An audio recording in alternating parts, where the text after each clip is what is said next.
Hai bookworms, welcome to the Cozy Library. Dan hari ini aku mau review satu buku Jepang yang diterbitkan Gramedia beberapa bulan lalu ya.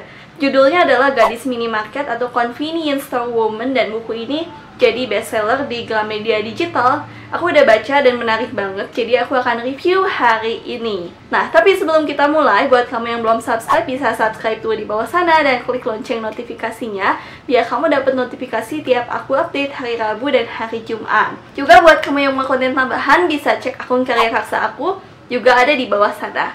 So, check that out. Okay, that's it and let's go!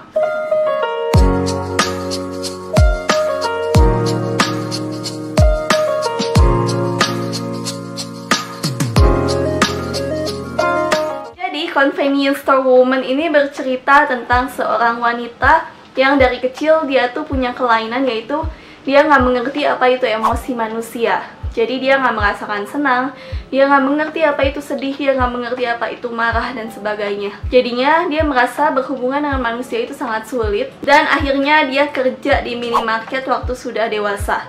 Jadi kan kalau kerja di minimarket itu part time ya kalau di Jepang perhitungannya.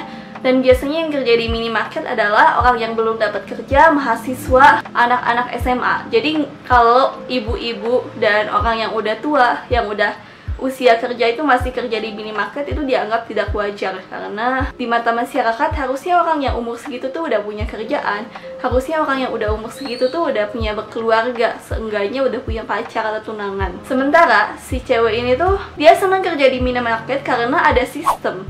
Jadi dia nggak usah menebak-nebak dia harus kasih ekspresi apa, dia tinggal mengikuti sistem yang ada. Kalau pelanggan masuk, dia tinggal senyum terus irashaimase kayak gitu. Jadi dia tinggal mengikuti sistem yang sama setiap harinya. Dan buat berinteraksi sama pegawai lain, dia tinggal meniru cara orang lain berbicara dan berekspresi. Dia bilang orang tuh seneng kalau kita tuh sependapat sama mereka. Jadi kalau orang lain lagi marah-marah tentang seseorang, dia ikutan marah-marah dan sebagainya. Jadi selama ini dia cuma meniru ekspresi orang lain, dan dia berusaha fit in dengan masyarakat. Nah, suatu hari dia ketemu seorang pegawai baru namanya Shiraha, dan Shiraha ini orangnya sangat-sangat nggak suka dengan manusia. Jadi dia mengkritik manusia itu ribet gitu, mereka punya banyak ekspektasi. Di umur segini udah harus kerja, udah harus nikah dan sebagainya. Sementara si Shiraha ini orangnya males banget buat kerja, dan akhirnya dia jadi benalu gitu buat si cewek itu. Nah, novel ini menarik banget dari segi sosialnya karena banyak hal yang dibahas. Ada kritik sosial terhadap ekspektasi masyarakat yang tadi, kayak ekspektasinya Shiraha. Tapi kalau Shiraha ini dia terlalu males. Jadi dia pingin hidup seenaknya sendiri, dengan caranya dia sendiri, tapi merepotkan orang lain gitu. Itu salah juga ya.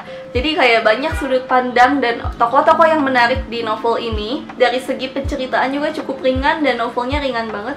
Cuma sekitar 190 atau 200 halaman gitu, aku lupa. Pokoknya kamu bisa baca dalam sekali duduk. Mungkin kalau kita lihat mirip novel Kim Ji-young yang tipis, tapi isu sosial yang dibungkus itu banyak. Penerjemahannya juga bagus, jadi aku sama sekali gak merasa bukunya berat atau sulit dimengerti dan sebagainya. Dan karena latarnya itu terjadi di saat ini, jadi memang masuk banget sama kehidupan kita sehari-hari. Nah, satu hal yang kurang dari buku ini tuh adalah penjelajahan emosi si tokoh. Jadi si tokoh cewek utamanya menurut aku tuh kurang dieksplor. Kita kurang dikasih tahu apa pemikirannya dia. Sebenarnya dia ini merasakan apa, ya walaupun dia nggak punya emosi ya, dan sebagainya. Jadi aku rasa sebenarnya kalau si penulis bisa eksplor di bagian situ sedikit lagi dan menjelaskan perasaan si tokoh sampai perasaan dan emosi-emosi si tokoh itu sampai ke pembaca, itu akan sangat cukup, akan sangat bagus novelnya. Novel ini aku kasih 4 out of 5 karena sedikit kurang di situ, tapi sebenarnya isu sosial yang dibawa itu bagus banget. Nah, kalau menurut kamu gimana nih? Kalau kamu udah baca, bisa komen di bawah tentang pendapat kamu, atau kalau kamu mau baca juga bisa komen di bawah kenapa kamu mau baca bukunya, atau kamu tertarik gak sih baca buku ini. Okay, that's it my review for Convenience Store Woman atau Konbininingen. Thank you for watching, happy reading, and bye-bye!